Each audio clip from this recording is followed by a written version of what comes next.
he's admitting that he's detached from both cool and woke. I think that he's on the sidelines looking in. I don't think that he's either one of those things. Very good. Favorite aspect or favorite comment? I have so many. Everything was really good. Gosh.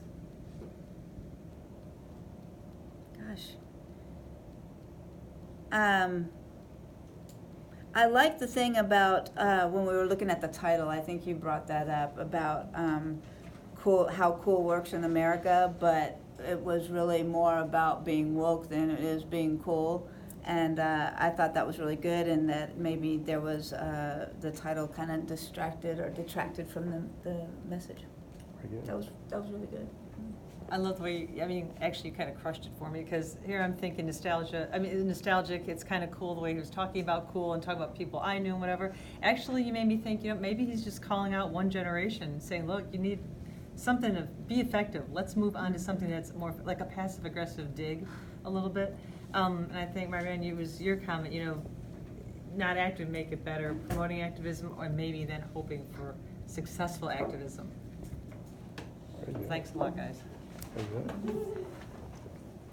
I liked it whenever someone over here said, because of its detachment, cool becomes unacceptable, so it's like it kills itself. Yeah, very good. I like the comparison that how Brooks, isn't that right? Yeah. Brooks was basically pitting generation against generation, tech versus non-technological generation. Yeah.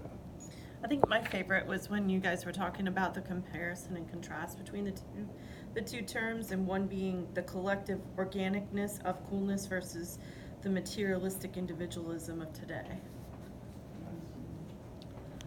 I particularly noticed the audience awareness as used in the introduction, especially by the way that the list of examples was ordered, culminating in those two members of the 27 Club in the list.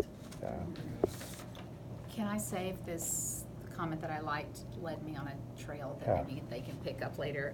I liked your comment about the end of the second page, the less of a cultural movement and more of a consumer aesthetic. And then I started looking at it, and then the whole first 2 pages are pretty much individualistic. They're all the loners, the individual people, the names. And then when he gets to that statement that you pointed out, it then becomes social movement, communal, and then after that really woke paragraph, the last one about politically detached, we talked about the grammar, and then the last paragraph is just so culture is the collective response to the core problems of the time, and then it ends on culture and not individuals or not, and so I'm wondering what really he was up to, because is the Black Lives Matter, which we haven't even talked about, is that the zenith of the woke movement? I mean, is that what he's saying there? Because it just seems out of place almost, because the way it works. But that's what led me to that. Interesting. So I liked one of the initial comments about the detached diction, which led to the detached style.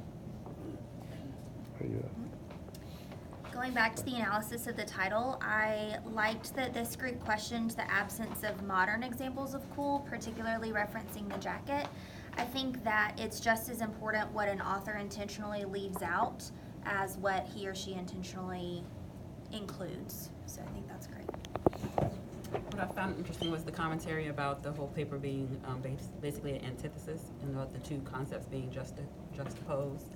I also like the commentary about the 27 Club, as I hadn't picked up on that, and how the commentary about how this piece is focusing on a particular generation, and starting out with these individuals, with Miles Davis, Billie Holiday, and all of these individuals, targets that generation and pulls them into the reading before it gets to the new generation in the wokeness.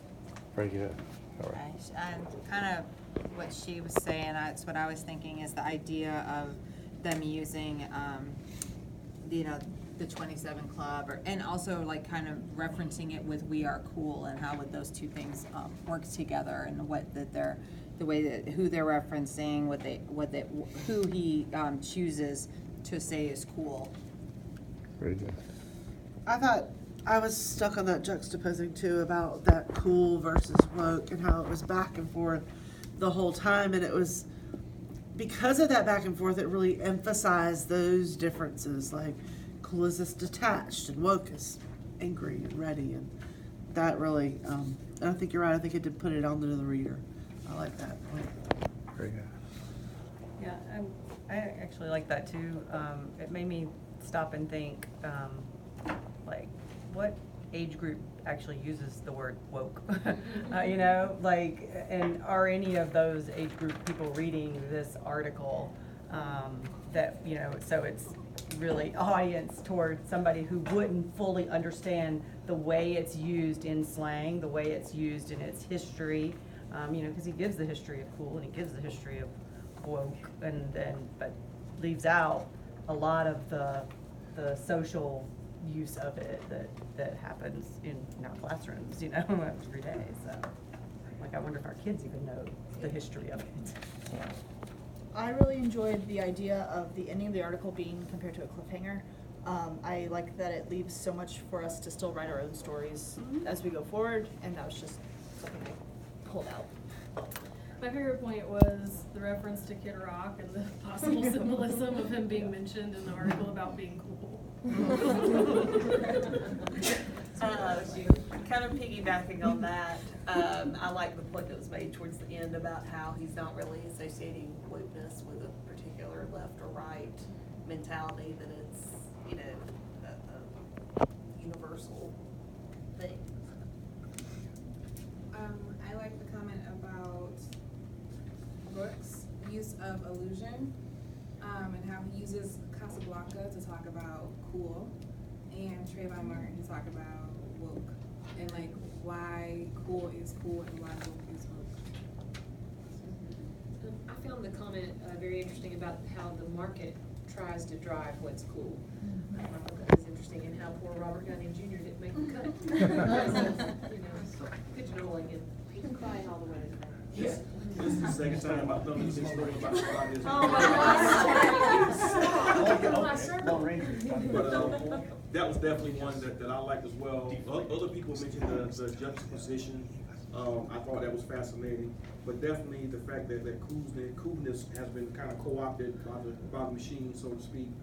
And then someone also said something about when the machine says something is cool that was initially cool, it's no longer cool. It becomes the opposite. So those things stood out. One thing I didn't notice when reading this article and hearing everyone comment that someone brought up is this idea of subtle sarcasm, which I definitely want to go back and reread and look for that element in rhetoric as I'm learning more about it, so I appreciate that.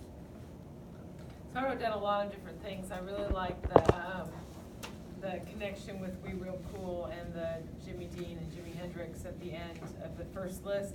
And I don't know if anyone ever said the word irony, but you multiple times pointed out all the irony, and I love irony, so I had to write all that down too. So that was good.